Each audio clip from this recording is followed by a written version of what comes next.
पिछले 2-3 महीनों से लार्ज कैप में और पिछले 1 डेढ़ सालों से मिड कैप और स्मॉल कैप में आपने काफ़ी गिरावट देखी हुई है।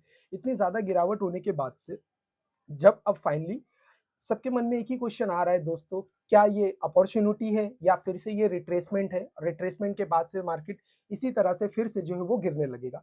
तो इसी सब के बारे में आज हम इस वीडियो में डिस्कस करने वाले हैं कि मिड कैप और स्मॉल कैप में पिछला जो 1 डेढ़ साल से करेक्शन चल रहा था, क्या वो खत्म हो गया है? लार्ज कैप में जो करेक्शन चल रहा था, उसके बाद फिर से गिरावट आ गई है, तो क्या ये अब बुल रन स्टार्ट होने वाला है? इसी सब के बारे में इस वीडियो में दोस्तों हम डिस्कस करने वाले हैं। आगे बढ़ने से पहले दोस्तों हमारे चैनल को जरूर सब्सक्राइब कर लीजिए क्योंकि इसी तरह की एजुकेशन वीडियो हम शेयर करते रहते हैं। तो दोस्तों लगातार गिरावट के बाद से जो इंडिया यूएसए का टैरिफ कट अनाउंस हुआ था, जहां पे 25% से टैरिफ रेट कम करके 18% के आसपास में कर दिए गए थे, तो उसके बाद से मार्केट में एक अच्छी खासी रिकवरी भी देखी गई है। तो पहले मिड स्मॉल कैप और मिड कैप में पिछले 1 डेढ़ साल से जो रिकवरी जारी थी, उसके बाद से पिछले 2-3 महीनों में आपने जबरदस्त धुलाई हमारे लार्ज कैप मतलब निफ्टी 50 की भी देखा। उसके बाद से इंडिया यूएस के टैरिफ के बीच में टेंशन कम होने की वजह से मार्केट जो है वो थोड़ा रिकवरी मोड में हमें दिखा। तो दोस्तों इंडिया यूएस के टैरिफ कट के बाद से गिरावट जो थोड़ी-सी थम सी गई है, आपने देखा है Nifty small cap, Nifty mid cap ने लगभग 5 से 6% की शुरुआत कर भी दी है करेक्शन होने के बाद से। लेकिन दोस्तों इस वीडियो में हम जो सिर्फ स्मॉल कैप और मिड कैप के बारे में बात करने वाले हैं क्योंकि लार्ज कैप में अभी भी करेक्शन बाकी है। तो इसके बारे में हम लार्ज कैप मतलब निफ्टी 50 के बारे में डिटेल में एनालिसिस वीडियो जो है नेक्स्ट वीडियो में बात करेंगे। तो इस वीडियो में हम स्मॉल कैप और निफ्टी 50 मिड कैप के बारे में बात करने वाले हैं। तो अब करेक्शन स्टार्ट हो गया है। करेक्शन स्टार्ट हो गया था। अब उसके बाद से आपने देखा कि इंडिया यूएस ट्रेड डील के बाद से उसमें जो है एक अब तरफ की मूवमेंट भी स्टार्ट हो गई है जो तकरीबन 6 से 5% के आसपास में हो भी चुकी है। तो सबके मन में एक ही क्वेश्चन हो जाना चाहिए, क्या करेक्शन अब खत्म हो गई है? स्मॉल कैप और मिड कैप के बारे में बात कर रहे हैं। क्या वहाँ पे करेक्शन खत्म हो गई है? अब हमें वहाँ पे बुल रन देखने मिलने वाला है? क्या हमें उसमें से बाइंग स्टार्ट करने वाली है? तो इसी सब का डिटेल में डिस्कशन इस वीडियो में होने वाला है। तो आइए दोस्तों शुरू करते हैं। तो आपको बता दें कि जब इसमें निफ्टी 50 में लार्ज कैप में जबरदस्त धुलाई हो रही थी, तो मदर ऑफ ऑल डील्स मतलब इंडिया और यूरोप के बीच में भी जो डील हुई है, उससे भी मार्केट में कुछ खास असर नहीं दिखा। उसके बाद से आप देखेंगे कि बजट भी अनाउंस हुआ। तो जिस दिन इंडिया और यूरोप का भी डील का अनाउंसमेंट हुआ था, उस दिन भी मार्केट गिर के बंद हुआ था। उसके बाद से फिर बजट आया, बजट में भी मार्केट गिर के बंद हुआ था। तो इतनी अच्छी-अच्छी खबरों के बावजूद भी मार्केट जो है वो संभल नहीं पा रहा था, ठहर नहीं पा रहा था।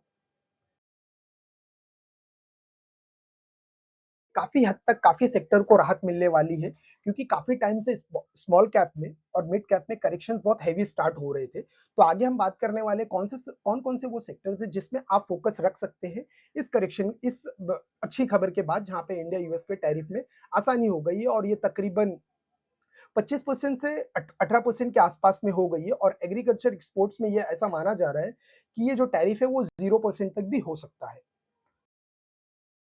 के बाद से जब हमें 25% प्लस 25% पेनल्टी के अनाउंसमेंट हुआ जहाँ पे इंडिया जो है वो रशिया से डिस्काउंट मिल रहा था इसकी वजह से ऑयल इंपोर्ट कर रहा था बहुत ज्यादा मात्रा में उसकी वजह से 25% तो पहले ही था उसके बाद जो 25% की पेनल्टी भी लगाई गई थी टैरिफ के थ्रू तो टोटल 50% हो रहा है उसकी वजह से ना दोस्तों काफी सारे सेक्टर जो है हेवीली इंपैक्ट हुए हैं स्पेशली जो है मिड कैप और जो है स्मॉल कैप में तो वहां पे आप देखेंगे फार्मा सेक्टर्स था जेम्स एंड ज्वेलरी है इंजीनियरिंग एंड मशीनरीज है फिर हमारा पेट्रोलियम प्रोडक्ट्स है टेक्सटाइल्स है एग्रीकल्चर्स है केमिकल्स है ऑटोमोबाइल में मतलब कुछ कंपोनेंट पार्ट्स हम एक्सपोर्ट करते थे और हैंडक्राफ्ट बिजनेसेस में तो इस टाइम पे कहने का मतलब दोस्तों ये है कि यस स्मॉल कैप में आप जो है फार्मा सेक्टर में इंजीनियरिंग सेक्टर में पेट्रोलियम में एग्रीकल्चर सेक्टर प्लस केमिकल्स और ऑटोमोबाइल इंडस्ट्री में आप काफी मात्रा में अब इस टाइम पे देखेंगे कि यस आप वहां पे जरूर से बाइंग अपॉर्चुनिटी को इवेल्युएट कर सकते हैं इवेल्युएट करने का दोस्तों एक ही कंडीशन है क्योंकि अगर आप शॉर्ट टर्म या लॉन्ग टर्म इन्वेस्टर है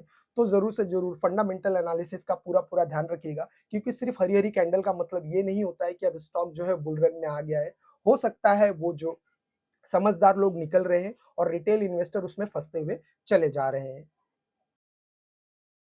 के बारे में बात करें निफ्टी स्मॉल कैप जो है वो अगर आप देखेंगे डेटा उठा के 2022-2023 में वो तकरीबन 12% से करेक्शन हुआ था उसके बाद उसमें तो थोड़ी सी रिकवरी आई थी फिर उसके बाद 2023 और 2024 के बीच में वो सेक्टर 22% के आसपास में करेक्शन हुआ और आज जब मैं वीडियो रिकॉर्ड कर रहा हूँ दोस्तों, तब आप देखेंगे तकरीबन 6% के आसपास में इसमें रिकवरी आ गई है। तो कहने का मतलब दोस्तों ये है कि अभी फिलहाल निफ्टी 50 लार्ज कैप से आप आपका जो है डिसीजन चेंज करके स्मॉल कैप और निफ्टी मिड कैप में आप देख सकते हैं, क्योंकि एग्जैक्टली जो एक्सपोर्ट्स का ज्यादा फायदा होने वाला है वो जो ऑलरेडी इंडस्ट्री करेक्ट हो चुकी है, जो ऑलरेडी सेक्टर करेक्शन में आ चुके हैं, उनमें ही आपको बेहतर अपॉर्चुनिटी मिल सकती है।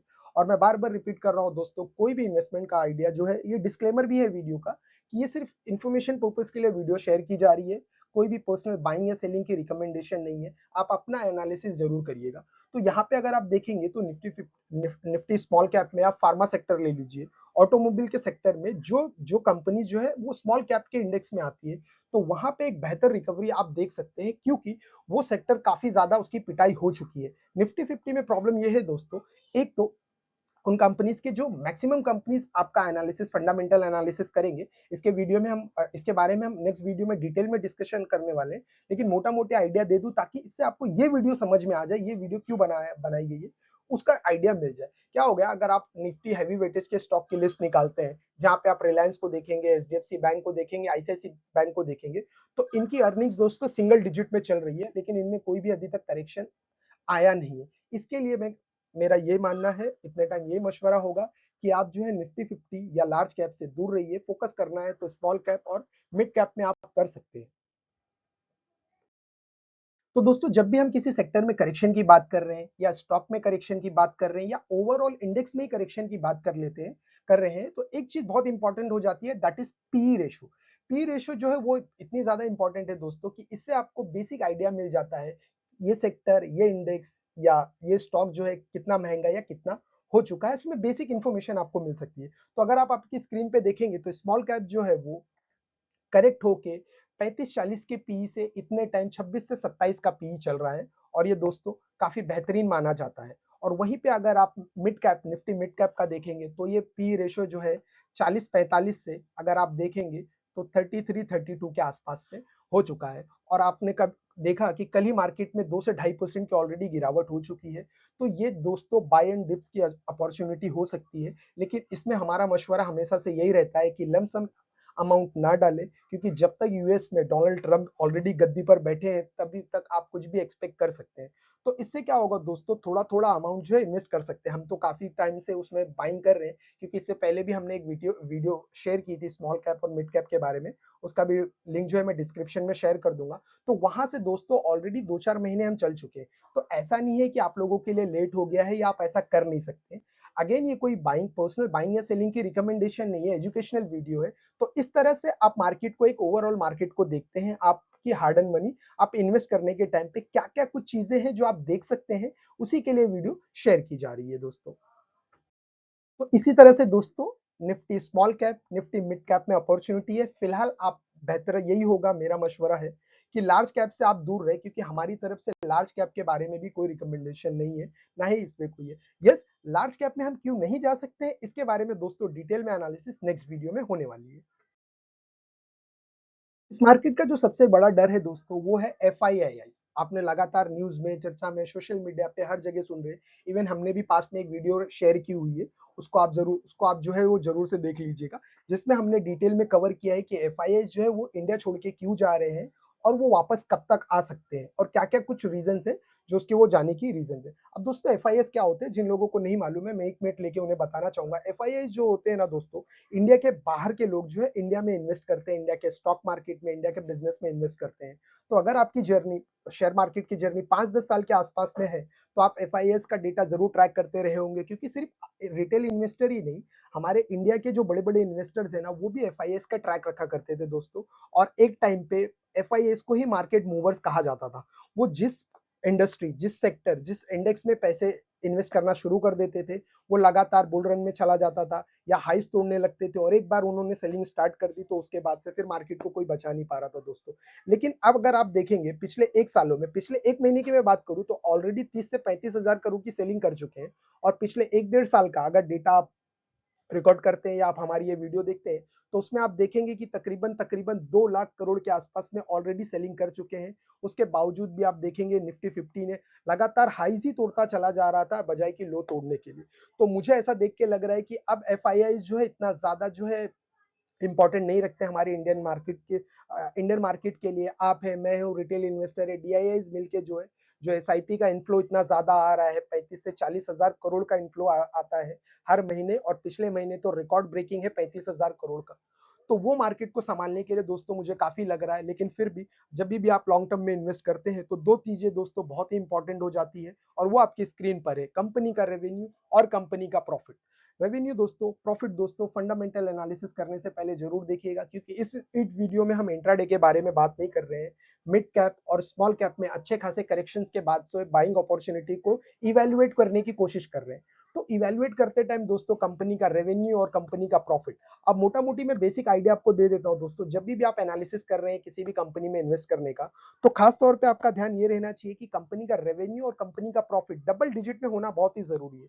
ये इसलिए ऐसा कर रहा हूं, अगर सिंगल डिजिट लेना है दोस्तों, तो क्यों इतना रिस्क लेके स्टॉक मार्केट में इन्वेस्ट करना है। एफडी में उससे बेहतरीन रिटर्न हमें मिल जाएंगे सिंगल डिजिट के, 6%, 7%, 8% के रिटर्न तो एफडी ऑलरेडी दे रहा है। क्योंकि स्टॉक मार्केट में आप कितना भी एनालिसिस कर ले, इवन बड़े-बड़े जो हमारे यहाँ के इन्वेस्टर राकेश झुनझुनवाला सर हैं, उसके बाद से विजय ठक्कर जी हैं, उसके बाद से राजेश भैया जी हैं। तो इनका अगर आप पोर्टफोलियो का एक एनालिसिस करते हैं, तो ऐसा नहीं होता है कि जिस भी स्टॉक में ये इन्वेस्ट करते हैं इन्हें प्रॉफिट बनने वाला है। इनका पोर्टफोलियो जो काफी बड़ा होता है दोस्तों, काफी बड़ा होने की वजह से क्या होता है कि कोई कंपनी अगर लॉस कर रही है तो कोई कंपनी प्रॉफिट भी कर रही है, तो उसकी वजह से इनका प्रॉफिट जो एवरेज आउट हो जाता है। लेकिन दोस्तों हमारे रिटेल इन्वेस्टर के लिए बहुत ज्यादा जरूरी हो जाता है कि जब भी आप कंपनीज में इन्वेस्ट करने के में जा रहे हैं, तो उसका रेवेन्यू, उसका प्रॉफिट देखना बहुत ही जरूरी होगा इन्वेस्टमेंट के लिए। भले वो निफ्टी स्मॉल कैप हो, निफ्टी 50 हो, निफ्टी मिड कैप हो।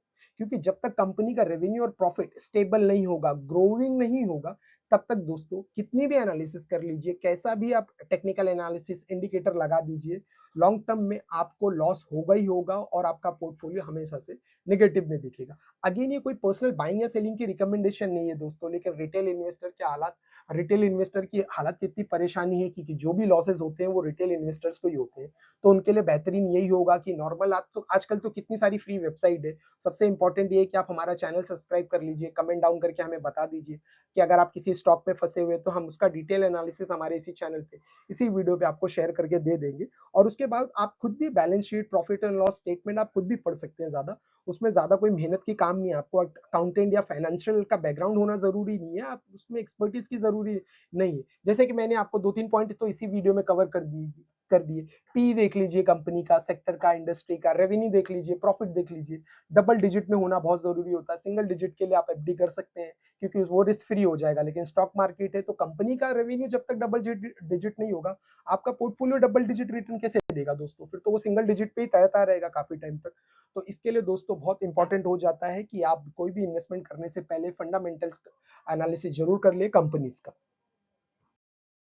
रेवेन्यू और प्रॉफिट देखने का फायदा क्या होगा आपको इन्वेस्टमेंट से? दोस्तों वो ये फायदा होगा कि स्क्रीन पर आप देख लीजिए, ये निफ्टी 50 की हैवी वेटेज कंपनी है, जहां पे अगर आप देखेंगे तो फाइनेंशियल सेक्टर जो है वो बहुत बेहतरीन ही वेटेज रखता है, 37% के आसपास में। अगर एक बार फाइनेंशियल सेक्टर चलना शुरू हुआ, तो निफ्टी 50 में वैसे भी उसको फिर नीचे कोई ला नहीं पाएगा।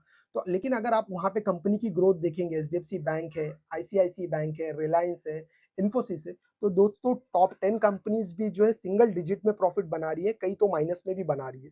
अगर आईटी सेक्टर में टीसीएस के मैनेजमेंट का, इन्फोसिस के मैनेजमेंट का कौन कॉल सुनते हैं फंडामेंटल एनालिसिस करते टाइम, तो कंपनी का मैनेजमेंट खुद ही बता रहा है कि अगर करेंसी इसी तरह स्टेबल रहती है 90-91 रुपए के आसपास में, तो भी वो 1 से 2% से ज्यादा ग्रोथ नहीं देख रहे हैं इस साल।